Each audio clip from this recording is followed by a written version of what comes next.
Salut à toi et bienvenue dans ce nouvel épisode du podcast. Alors, on est le jeudi 25 janvier, il est 14 heures pétantes et ça fait 48 heures que j'ai fini cette première traversée.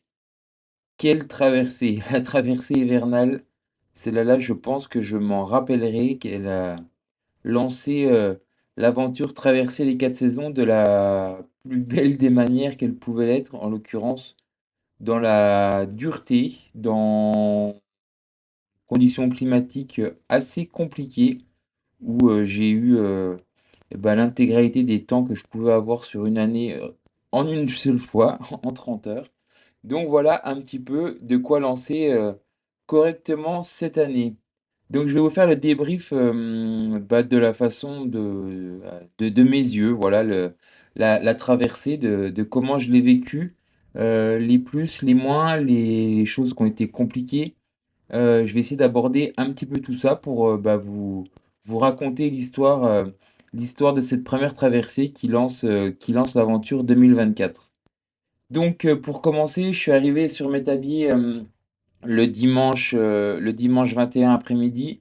J'avais la chance d'avoir un appartement qu'on m'a prêté, au pied du départ, ce qui m'a permis de me poser, de préparer, toutes les affaires, voilà, d'optimiser un petit peu, la préparation par rapport au temps, par rapport aux conditions qui étaient quand même plutôt changeantes. Donc, voilà, réussir à emmener, pas mal de choses, mais pas trop non plus pour ne pas avoir un sac trop lourd. Alors, j'ai pas pesé mon sac de départ, mais, je pense que avec les skis, les chaussures, j'avais 2 rechange de haut complet, donc avec blouson, avec sous-vêtements thermiques ou autre. Je pense que j'avais bien ouais, 10-12 kilos, voire peut-être même un peu plus, je sais pas exactement. J'ai pas pesé, faudrait que je le refasse pour savoir un peu ce que j'avais niveau poids. Mais en tous les cas, je suis parti avec un sac super bien équilibré qui m'a permis de, d'être confort durant vraiment toute la traversée. Donc voilà, le dimanche, préparation du sac. Mathieu et Pierre-Antoine me rejoignent en début de soirée. On passe la soirée ensemble. Un repas tranquille. On se met un petit peu d'accord sur le déroulement, voilà, la finalisation du déroulement de la traversée. Eux gèrent l'aspect vidéo et photo. Ça, je m'en occupe absolument pas et c'est vraiment génial d'être entouré par des personnes de compétences et des personnes professionnelles qui ont vraiment, bah voilà, ils connaissent leur job, ils savent. On avait mis en amont ce qu'on voulait, enfin ce que je voulais pour vraiment mettre en avant le projet. Ils ont su retranscrire ça, ils se sont débrouillés, c'était vraiment super et je leur en remercie vraiment. C'est c'est une belle collaboration pour cette nouvelle aventure et qui va durer vraiment toute l'année. Donc quand on se sent vraiment encadré par une équipe, c'est top. Ça permet de lâcher prise sur plein de choses et de se concentrer sur uniquement ce qu'on a à faire. Donc ce qui est plutôt vraiment cool. Mon papa était là également, donc il nous a rejoint le matin pour véhiculer justement Mathieu et Pierre-Antoine pour que eux n'aient que la partie prise de photos, vidéo et tout ça à s'occuper. Et mon papa a fait le rôle de taxi. Voilà un petit peu.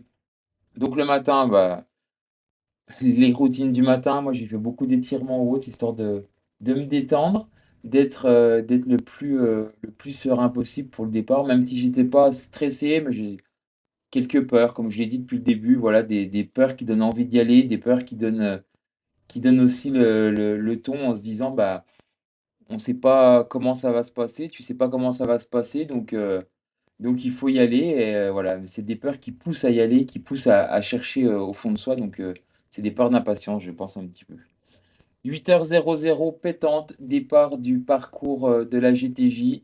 Malheureusement, on ne peut pas partir en ski, on ne peut pas partir en raquette. Je partirai à pied, comme sur une bonne majorité du parcours. Et c'est parti pour cette traversée que j'estimais de base entre 24 et 30 heures. 120 km, 3700 mètres de dénivelé. Et c'est parti pour en prendre plein la vue. et c'est pas peu dire. C'est parti, on y va, Pierre-Antoine et Mathieu m'accompagnent sur ce début de parcours. Le temps que je prenne mes marques, sur le GPS, donc j'ai sur le parcours sur la montre et je suis le balisage GTJ. Alors, c'est un balisage GTJ qui est pas toute l'année en place et je pense qu'avec les conditions de neige ou autres, c'est très compliqué pour eux de maintenir un balisage de qualité. Donc c'est pour ça que j'avais aussi le balisage sur la montre, qui permettait de, bah, entre la variante terrain et la variante de la montre, d'avoir un juste milieu. Ce qui m'a pas empêché quand même de jardiner un paquet de fois, parce qu'au milieu de la nuit, des fois, bah, j'avais un sentier qui était à peine plus bas ou un sentier qui était à peine plus haut. Et je pense que quand il y a de la neige, bah, on passe peut-être plus en haut. Quand il n'y a pas de neige, on passe plus en bas et voilà, il fallait réussir à jauger entre les 2. Donc là, j'étais content de savoir, m'orienter et retrouver les chemins, quand il y avait besoin. Les premiers kilomètres se passent, bah, sur le sec, aucun souci, j'avance, progressivement. Heu, J'arrive au-dessus du Mont d'Or, encore un petit brin de soleil sur, la chaîne des Alpes, j'en prends plein la vue. Je m'arrête faire quelques photos, voilà, histoire de communiquer un petit peu, de faire, voilà, d'avoir quelques souvenirs aussi et je repars, donc après le Mont Rond, donc au-dessus de Métabier, direction Mout pour, pour avancer tranquillement. Toujours au sec pour le moment, j'ai de la chance. Et j'avance tranquillement, un peu dépité par le manque de neige, parce que je pensais quand même pouvoir mettre les skis au-dessus du Mont Rond, vers le Mont d'Or et compagnie, et en fait pas du tout.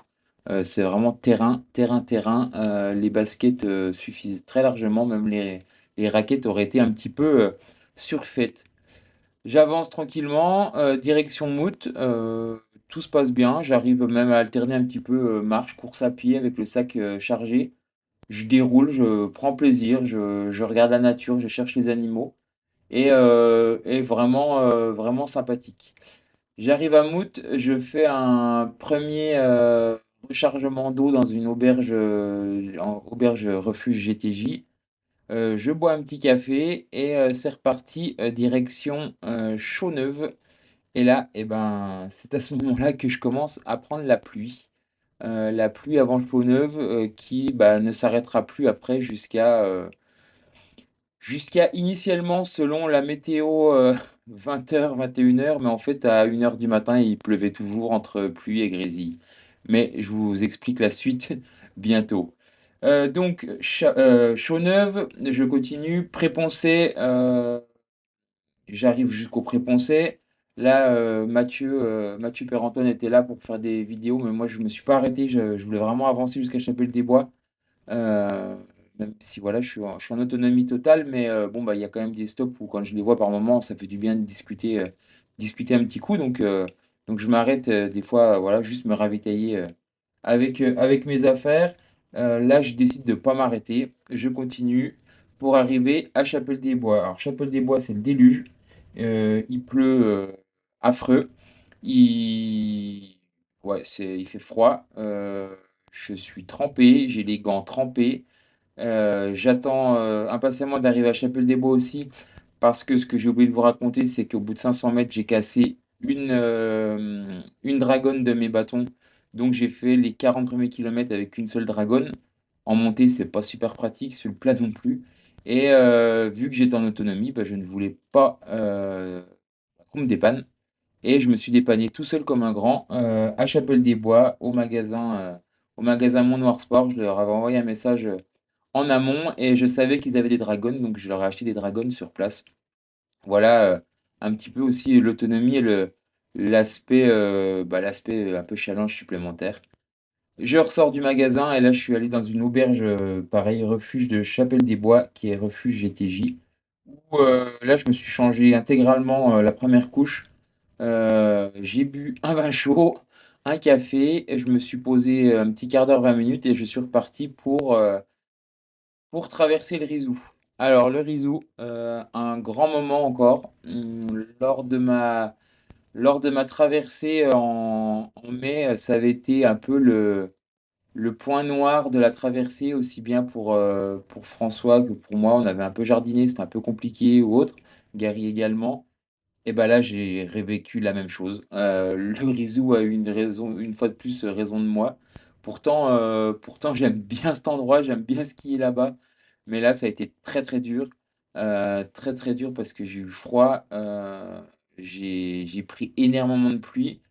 Le point positif, c'est que j'ai pu skier. J'ai skié, allez, 2 kilomètres dans le Grisou, histoire de sur les pistes de raquettes, histoire de dire que j'avais pas emmené les skis pour rien.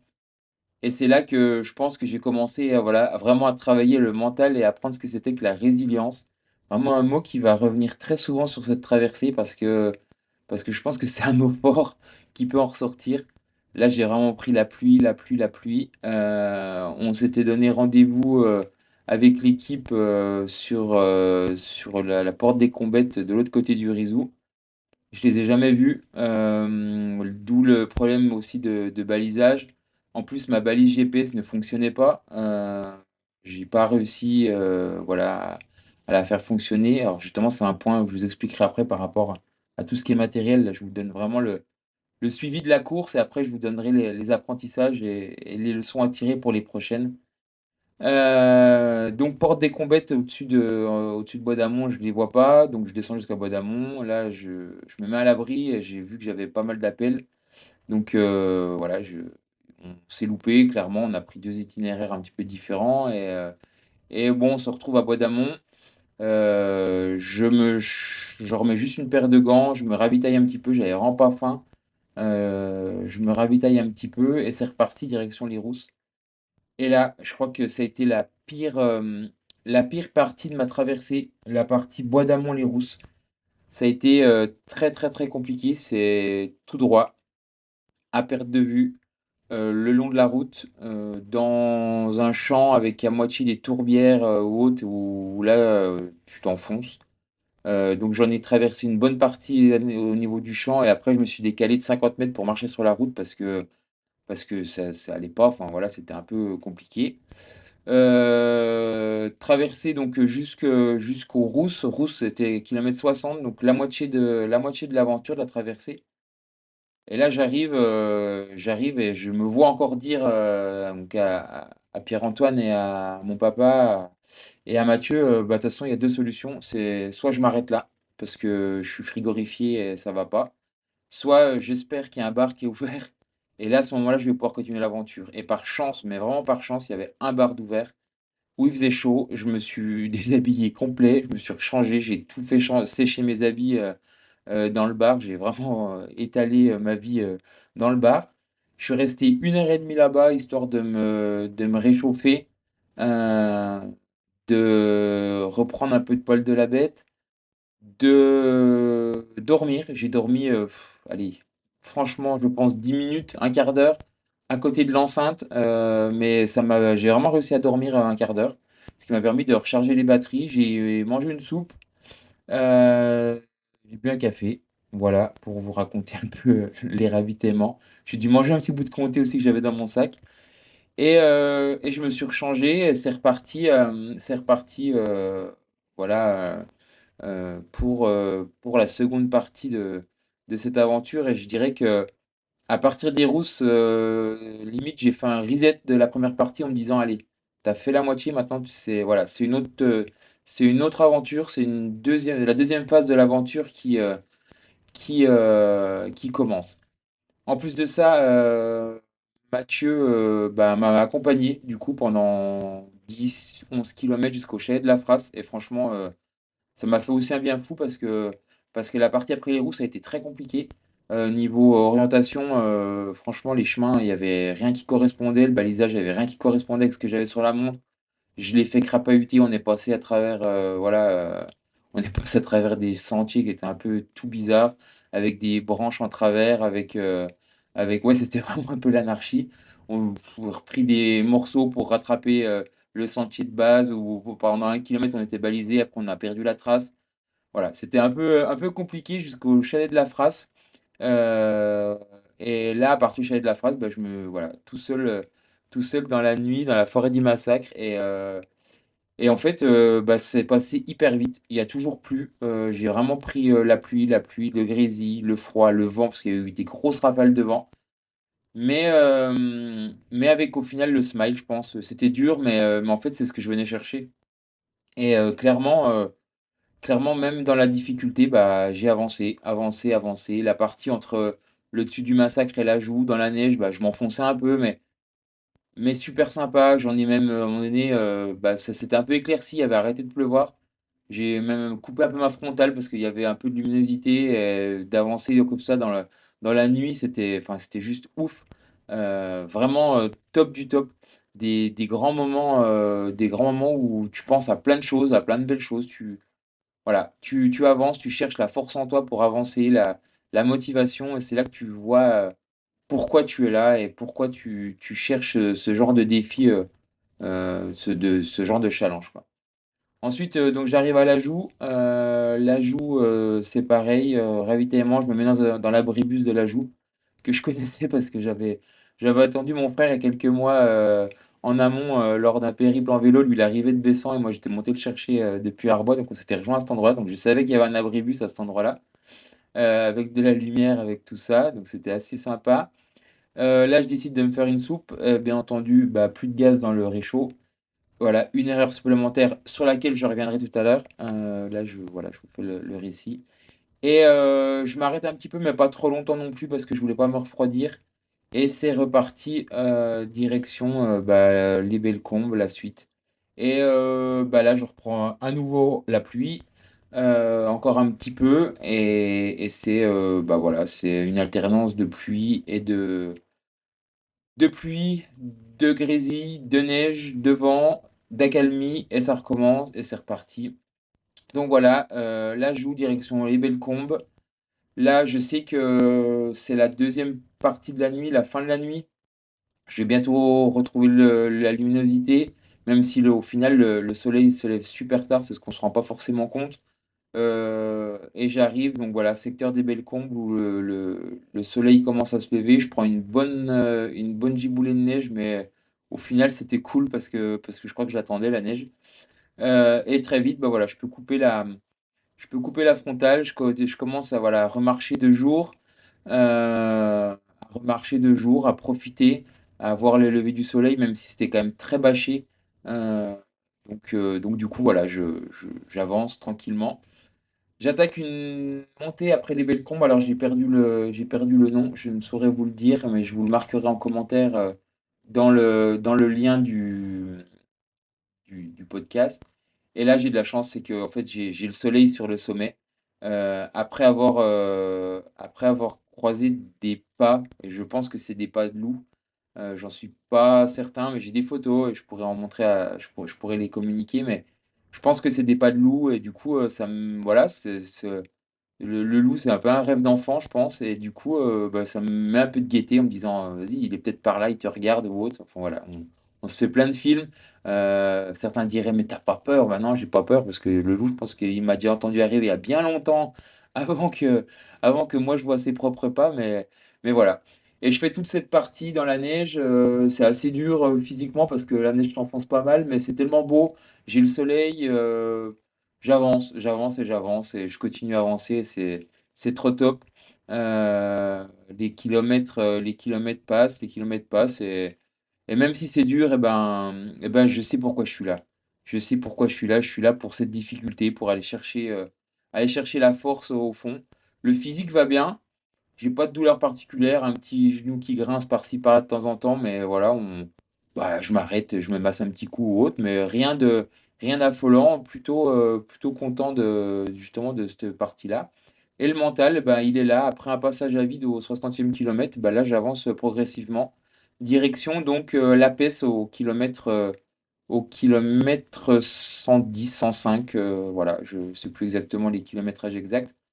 L'APES où je m'arrête à nouveau dans un refuge et un super refuge, très convivial. Voilà, je bois un petit café, une soupe et je repars parce que je veux pas perdre trop de temps. Je sais que je suis bientôt au bout. Là, il fait plutôt un temps agréable. Je remets même mes lunettes de soleil, donc je suis trop content. J'arrive à enlever des couches parce que voilà, parce qu'il fait bon. Et c'est reparti.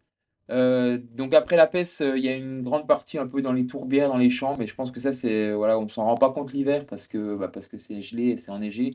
Là, c'était voilà un peu compliqué, les pieds hyper mouillés, s'enfoncent dans la vase ou autre.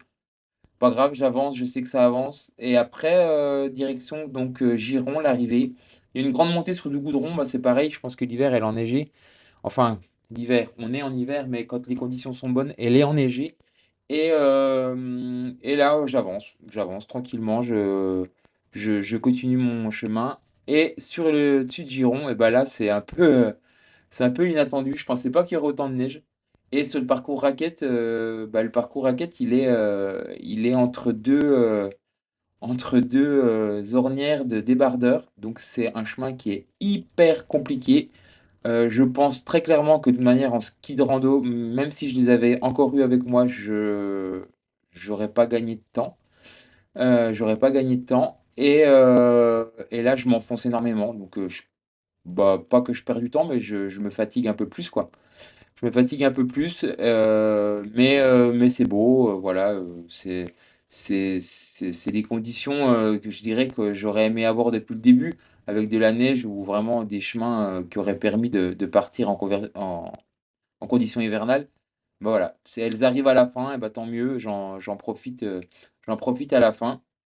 Et ensuite, eh ben je déroule, voilà, après Giron, enfin avant Giron, pardon, direction l'arrivée. Et là, ça va encore bien parce que toutes les petites descentes pas trop techniques, bah, j'arrive à courir. Le plat, je cours un petit peu, les montées, je tempère en marchant.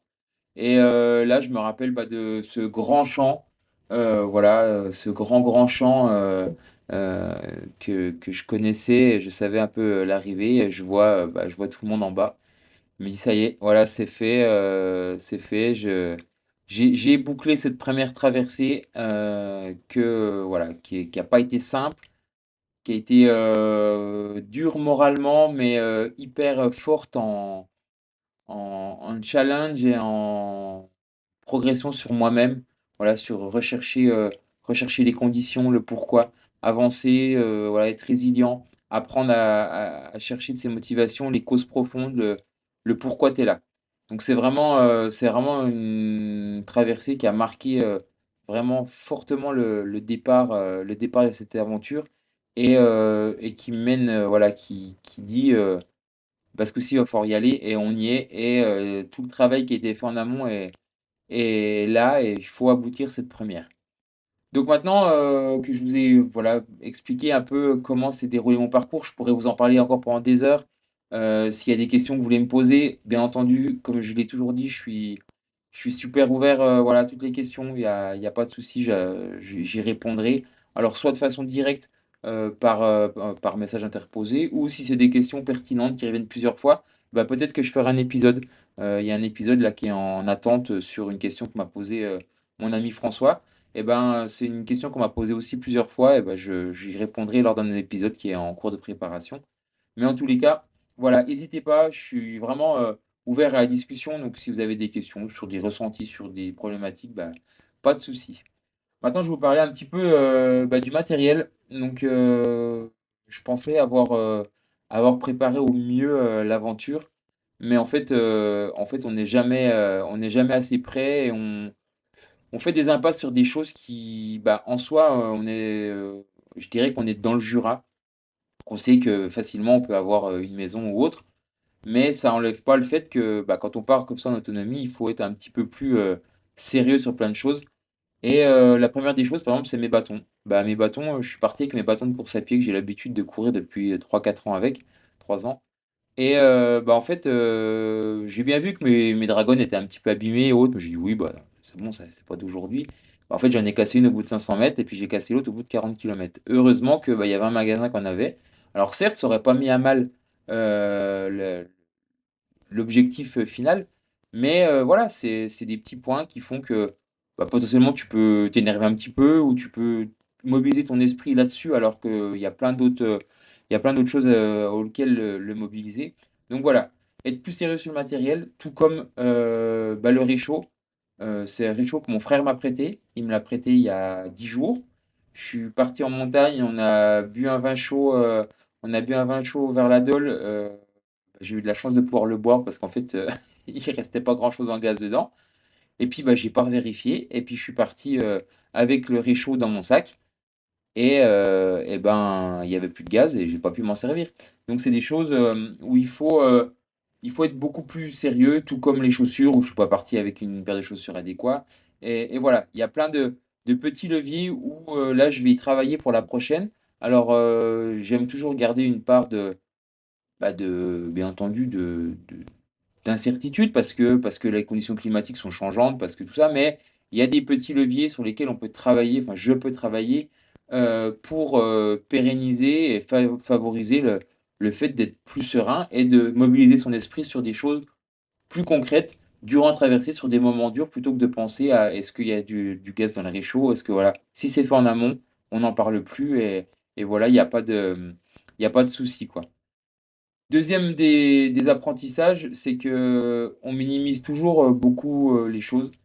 Sur cette traversée-là, pour moi, j'étais parti en me disant: «Raquettes, ski de rando, c'est des choses que tu connais, que tu maîtrises, ça va bien se passer, il y a pas de souci», voilà. Sauf qu'en fait, je m'étais pas dit à la base: «Bah, ouais, mais si tu as pas de neige, il va falloir que tu marches beaucoup plus, ça va être plus long». Donc ça, c'est la première des choses. Deuxième des choses, j'avais pas, pensé aux conditions climatiques dantesques que j'ai pu avoir parce que vous verrez dans quelques temps les images. Là, c'est pas du montage, vous verrez vraiment la pluie qui ruisselle et qui était vraiment, vraiment abondante. Et en fait, on minimise en se disant: «Bah oui, ça va être facile, ouais, c'est que 120 kilomètres». Voilà, c'est toujours le syndrome du toujours plus. Et du coup, et bah, c'est un apprentissage en disant: «Il y a pas de petite, voilà, il y a pas de petite traversée». Et là, j'ai vraiment revu, changer mon fusil d'épaule en me disant: «Bah, faut toutes les préparer pareil», en disant qu'il y en aura pas une qui sera plus dure que l'autre, elles seront toutes dures. Donc parce que tu peux avoir de l'orage, tu peux avoir, de la neige. Ça se trouve au mois d'avril quand je vais partir en VTT, j'aurai peut-être de la neige ou enfin voilà, c'est tellement changeant que c'est très compliqué à gérer. Donc il faut être sérieux et préparé au mieux à à être, voilà, à être résilient sur cette météo, à s'adapter et à ne pas prendre les choses trop à la légère en disant: «C'est que ça, c'est que ça, c'est que ça», parce que ça peut, mener à mal. J'ai bien vu arriver aux rousses. Je pense que, voilà, peut-être, un grain de sel supplémentaire, bah, ça faisait que je repartais pas. Alors pour en revenir sur ce potentiel, abandon, je dirais, même si au fond de moi, je pense pas que j'en aurais été capable de lâcher à cet endroit-là. Et ben, je tiens à remercier plusieurs personnes. Alors, je sais pas s'ils écouteront le podcast et le retour, mais, c'est des personnes qui ont rien à voir avec la traversée, aujourd'hui, mais c'est des personnes qui m'ont poussé, lors de mon abandon au GRF, donc en l'occurrence, Laura, Delphine, Thomas, François. Donc je pense qu'ils se reconnaîtront, voilà, en tout cas, au ravitaillement de l'Envéoc où, bah, j'étais mal et j'ai abandonné à cet endroit-là. Ils m'ont poussé en me disant: «Prends le temps. C'est un ultra, tu as le temps, tu es pas à 2 heures près. Prends le temps de te poser, de te reposer et de te faire masser et de repartir plus tard». Et en fait, j'ai refusé catégoriquement, j'étais trop mal, j'étais vraiment en perte de mental en me disant: «Non, non, là, j'ai trop mal» ou autre et j'ai rendu mon dossard à ce moment-là. Et avec du recul, depuis le mois de septembre que j'ai abandonné ce grand raid du Finistère, j'ai pris pas mal de recul en me disant: «Beh, en fait, ils ont eu raison» et j'aurais dû, m'écouter, j'aurais dû plus me poser, prendre le temps ou autre et c'est grâce à cet échec que, voilà, qui se transforme du coup en apprentissage, c'est ce que je dis réellement. Il y a jamais d'échec, c'est toujours des apprentissages et bah, c'est grâce aussi à eux et à leurs mots et à cette façon, voilà, où j'ai pas voulu les écouter, où j'aurais dû et bah, aujourd'hui, ça m'a vraiment servi en me disant: «Là, tu es sur une aventure, tu es pas à 2 heures. Le but, c'est vraiment d'aller au bout de cette aventure, de te faire cette traversée. Tu ne peux pas lâcher à ce moment-là, tu ne peux pas t'arrêter là parce que c'est un défi sur l'année et il faut le lancer de la plus belle des manières. Tu es pas blessé, tu es pas, à l'agonie, voilà, pose-toi et ça va repartir» et donc voilà, je tenais à les remercier parce que ça a été vraiment un apprentissage. Tout comme, bah, voilà, à ce moment-là, j'ai reçu, un message qui, voilà, qui donne du baume au cœur, qui donne envie de repartir, voilà, qui donne le smile et c'est vraiment, à travers ces apprentissages qu'on avance et qu'on se forge un mental et qu'on arrive à aller un peu plus loin que ce qu'on serait la veille, mais toujours un peu moins loin que ce qu'on est capable d'aller demain. Voilà, c'est vraiment dans cette philosophie-là que je suis aujourd'hui où bah, il faut apprendre, il faut être bienveillant avec soi-même, mais aussi se donner les moyens d'avancer et de ne surtout jamais, jamais, jamais lâcher, quoi. Voilà un petit peu le récit de cette traversée, qui a été au final une belle traversée, même si elle a été très dure. Voilà, j'ai appris beaucoup. Je pourrais en dire beaucoup. Je ferai des petits podcasts sur des choses vraiment, sur, le vécu à l'instant T. Là, je vous ai fait les grandes lignes, le rapport de tout ça, le voilà ce que j'ai vécu, comment je l'ai vécu et j'approfondirai certains points sur l'aspect plus mental, sur voilà, la résilience, qu'est-ce que j'ai entendu par là ou autre, euh, pour, euh, pour conclure. Et dernier point, c'est toute la préparation que j'ai fait en amont, alors aussi bien sportive que entrepreneuriale, qui est plutôt aujourd'hui, je dirais, satisfaisante. La préparation que m'a fait Stéphane, j'ai compris pas mal de choses sur les leviers qu'il a mis en place, sur sa façon de travailler avec moi par rapport à cette préparation, aux conseils qu'il m'avait donné en amont ou autre. Voilà, les sorties de marche de 2 à 3 heures avec un sac lesté de 20 kilos. Et ben, au premier abord, quand tu lis la séance, tu dis, mais pourquoi il te fait faire ça? Mais à quoi ça sert? Là, j'ai compris. Très clairement, j'ai compris. Tout comme les séances hors piste où je me rappellerai toujours, la première séance que Stéphane m'a fait faire, c'était tu pars de chez toi, tu cours pendant 20 minutes avec un sac lesté à 4 kilos. Ça, je pourrais vous la ressortir, je l'avais enregistré. Et ensuite, tu poses le sac, tu le caches et tu cours pendant 30 minutes comme un chien fou après un lièvre au milieu du bois et en hors-piste. Et là, à ce moment-là, quand c'est ton entraîneur qui t'envoie ça, tu te dis, oui, d'accord, bah, la première séance va être compliquée, mais dans quoi je vais t'amener? Bah, j'ai compris. Parce que au final, c'est à ce moment-là qu'on cherche toujours des adaptations, qu'on cherche à aller un peu plus loin, à peaufiner certaines choses. Et bah, quand j'étais en dehors de la trace, et puis qu'il a fallu des fois que je remonte des côtes en hors-piste, bah, j'étais super content de l'avoir travaillé en amont. Quand il a fallu que je fasse des descentes pour reprendre la trace plus loin, parce que voilà, avec les skis sur le dos, avec autres, j'étais content d'avoir porté un sac de 30 kg de 20 kilos en amont, et plus toute la partie préparation physique générale, voilà, les squats, la corde à sauter, les burpees ou autres qui ont été un peu compliqués pendant ces 2 mois de préparation. Bah, aujourd'hui, voilà, ils en sont bénéfiques. Et vraiment, merci Steph de cette préparation. On a encore plein de choses à travailler parce que je pars de loin, mais en tous les cas, vraiment super, super content d'avoir travaillé tout ça et mis tout ça en place, voilà. Et sur la partie entrepreneuriale, eh ben, merci à toutes les personnes qui m'ont accompagné sur cette première traversée, les partenaires en équipement, les partenaires autres. Et bah, la porte est ouverte à tout le monde. Si vous avez envie de participer à votre manière, eh ben, n'hésitez pas à rejoindre l'aventure. C'est avec grand plaisir que la porte est ouverte. Si vous avez des questions, je le répète, n'hésitez pas à me les envoyer soit par les réseaux sociaux, soit sur mon mail, thomasbio039@gmail.com. Vous pouvez m'envoyer vos questions et je vous y réponds avec grand plaisir. Il y a pas de mauvaises questions. Au contraire, si on peut aider et donner envie, c'est le principal. Je vous remercie de m'avoir écouté. J'espère que ça vous aura plu. En tous les cas, c'est authentique. Je me reprends beaucoup, mais je vous parle sans montage, sans rien. C'est vraiment comme si vous étiez en face de moi en train de boire le café, qu'on était tous ensemble. Et c'est comme ça que je trouve la meilleure des manières de donner voilà, goût à cette aventure et à ce que j'ai vécu. Merci à vous, à très très vite. Et en attendant la prochaine, eh ben, je vous souhaite une belle fin de journée. Et n'oubliez pas, rendons possible l'impossible tous ensemble. Belle journée.